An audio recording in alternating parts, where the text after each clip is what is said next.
So what's going on, guys? And Destiny the Taken King, as you do know, is coming out September 15th, and we got a lot of info coming, so let's just try to get this over with as painless as possible and as quick and easy. Also comprehensible, that would be much obliged. So, starting off with some things that are very, very important. Light level, no more of that. Getting rid of that. I never really agreed with it at the beginning. For an MMO, it was new. They tried it, and I guess people, well, I don't think people said it. A lot of people disagree with it, and I guess the devs disagree with it. So they're getting rid of it, out with that, and in with the old. The old being just level up and use XP and get all the way. The level cap is now 40, so how this is going to play with the people with better gear, I have no idea. Is it going to be a free-for-all? Is everyone that has started going to be level 20? Most likely. That's what I think it is. So when it comes out, be ready to start on the grind. Of course, there's XP boosts if you pre-order and stuff like that for Destiny, but I'm not going to go into detail about that. Probably already know. Also, if information you want to read upon and I'm not as good as telling it, you might as well just go over and read it yourself. I'll link things in the description as where I found it. So yeah. Another thing that is also very important is that Peter Dinklage, who voiced the Ghost, is no longer going to be voicing him. He's going to be replaced by Nolan North, personally one of my favorite voice actors in gaming ever, really. The thing about Nolan North is that he's voiced pretty much any game. He's almost in every game. That's as much as I could say. He's played a character in almost every single game franchise out there. He's played Assassin's Creed, he played Desmond Miles if you've recognized his voice. He also played in Black Ops, Call of Duty, I think it's just Black Ops. He's also done Sly Cooper, he's done some Little Big Planet, he's done Dragon Age, he's done Halo, more specifically Halo Wars. So yeah, the list goes on.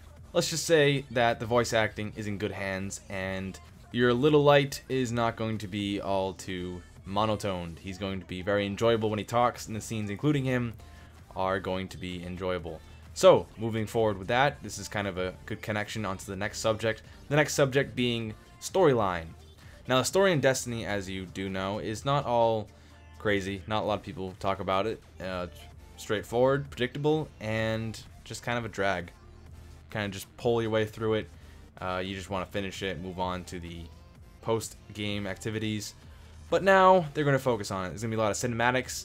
The story is going to be easy to follow. It's going to be not hidden through Grimoire cards. Probably still will be, but not as heavily as before. The raid, which is called the Dreadnought, is going to be also story driven, as you do know. Oryx, father of Crota, you killed Crota. Makes sense, right? Father's pissed. Going in, gonna kill him. And along the way, going to be memorable.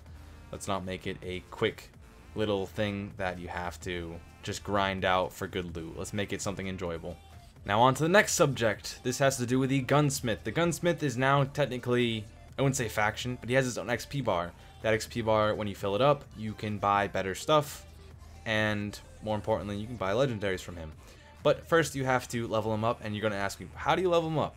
It's quite simple. You can now test out the Gunsmith's guns. It's a lot of guns. You may test them out. I wouldn't say test them out. You may borrow them.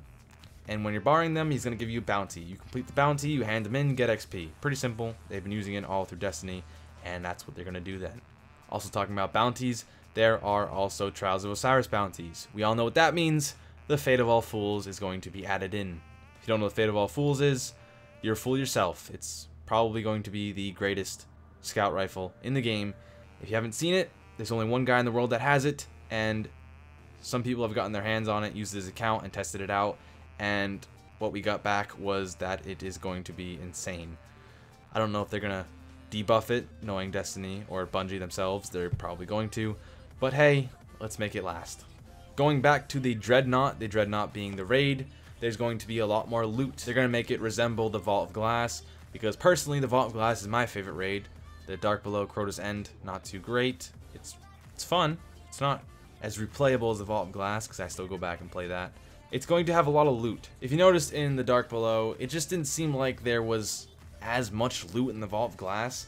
You'd be correct as saying there wasn't much loot in the Dark Below. There's 5 chests in the Vault of Glass, rumored to be 6, and some people say, hey, there's even 7, but you gotta find 6 to say there's 7.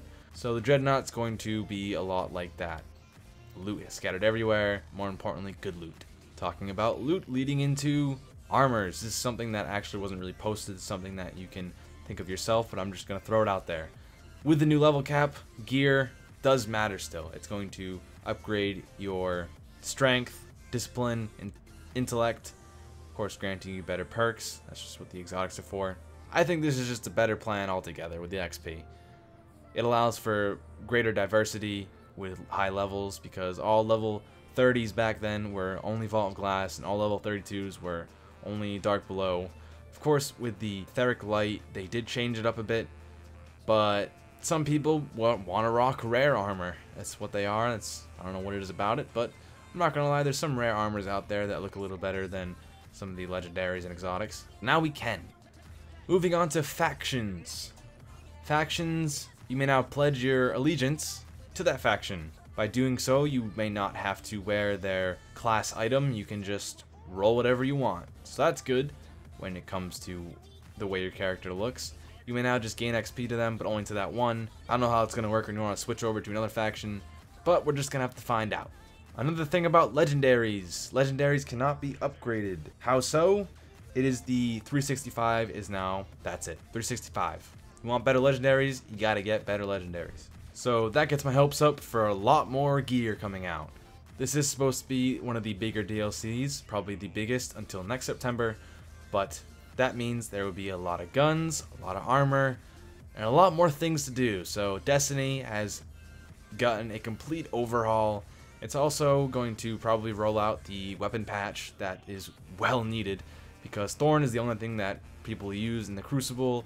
I mean, there are people that go against the current, but no matter what, you're still going to get killed by a Thorn, and sometimes even the last word. The weapons overhaul, so I'm going to call it, will be coming out maybe even before the Taken King, but that's someone I want to throw in there anyways. Another thing that they have done is that they have taken the old strikes and replaced them with the Taken being the new enemies. What this does is, well, they pulled the Bungie. They just take something they've already done and just slap something else on top of it. But that also creates new difficulties, so that's fine with me. I'll let it slide this time, Bungie, but that's what they are known for, and they're probably going to keep doing it no matter what I say. So anyway, guys, that's been it for me. There's probably been a ton of information that I've missed, but if I have, go ahead, look around yourself. It's everywhere. Every YouTuber on YouTube that's doing Destiny has done a video on it. And of course, if you want to go visit the websites, I got mine from Game Informer, so you can go there. And as I said before, I have definitely missed information. There's no doubt about that. The reason why there's so much information, if you haven't already seen it, Game Informer has released their latest issue, and the Taken King was on it. So there's like 14 pages of information there. If you have Game Informer, that's great. I unfortunately do not, but thank God for the internet, and I'll see you guys in the next one. Peace.